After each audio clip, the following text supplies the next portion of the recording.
haddii aan soo celin karo amaba aan iibin karo maanta waxaan iibin lahaa waqtigii iyo barashadii aan adiga ku gartay sababtoo ah ragga Soomaalida oo dhan shaatiga iyo surwaalka way wada xiran yihiin laakiin waxay isdheeryihiin caqliga iyo dareenka bini'aadanimo. Assalaamu calaykum waraxmatullaahi wabarakaatuh. Ramadaan kariim. Soomaali Maxamed meel walba aad dunida daafeeda ka joogtaan. haddii ay daawanayso adigoo sooman waxaa ku leeyahay Allah subxaanahu wa ta'aala ha ka aqbalo.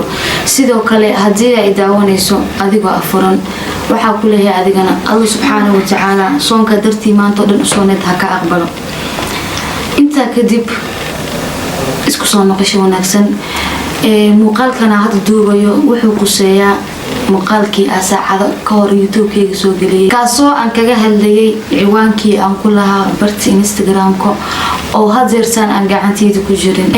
horta adduunka waxaa waxan qof walaalnimo ehelnimo bini'aadanimo intaas ka sokow islaamnimo oo aamintay kadibna adiga dhabarka ka tooganayo waxba ilama ahan ciwaankaas maanta maxaa yeelay wali waxa igu yeela wajigii aan ku keensaday intaas kun oo followers way fiicnaan lahayd waana jeclaan lahaa meeshaad maanta ciwaankayga Instagram-ka aad ka qaadatay inaad ka qaadato YouTube-kayga maxaa yeelay waxaad ka heli lahayd lacag waadna faa'iido lahayd. maanta wajigaaga miyuu noqonayaa xabso ama miyuu isku bedelayaa xabso? jawaabtaadu waa maya.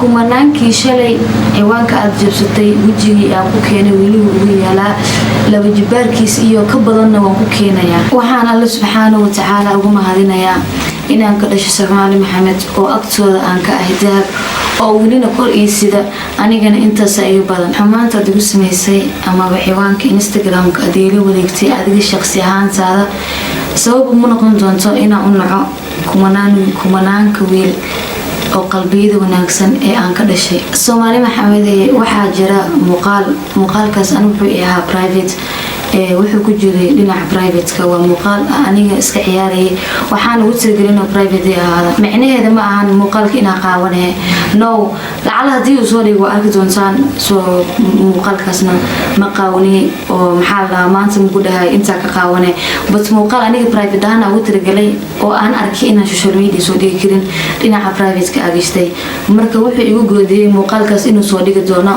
anigana maanta cabsi aan asaga ka cabsanaa inta noo fadhiyay ama muuqaalkaas aan ka cabsanaa inuu soo dhiga maanta laga bilaabo waa u fasaxan tahay oo muuqaalkaas waad soo dhigi kartaa haddii ay ragtinimadaada iyo garaadkaaga ay ku siisay. waxaad dhahday muuqaalkii aan saacado ka hor soo geliyay YouTube-ka bixi kani waa YouTube-kayga maahan ciwaanka Instagram-ka aad adiga dhacday waxaan rabaa soo gelinaa cidaan rabaana kagala hadlayaa.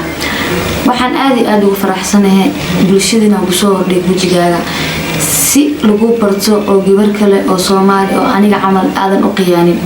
haddii aan soo celin karo amaba aan iibin karo maanta waxaan iibin lahaa waqtigii iyo barashadii aan adiga ku gartay sababtoo ah ragga Soomaalida oo dhan shaatiga iyo surwaalka way wada xiran yihiin laakiin waxay isdheeryihiin caqliga iyo dareenka bini'aadanimo. haddaba inta aan kaga haro ka hadalkii aan ka hadlayay shakhsigan aan marnaba dhigi karin uu ila dhashay ama wuxuu ila wadaagaa sinjiga Soomaalinimo.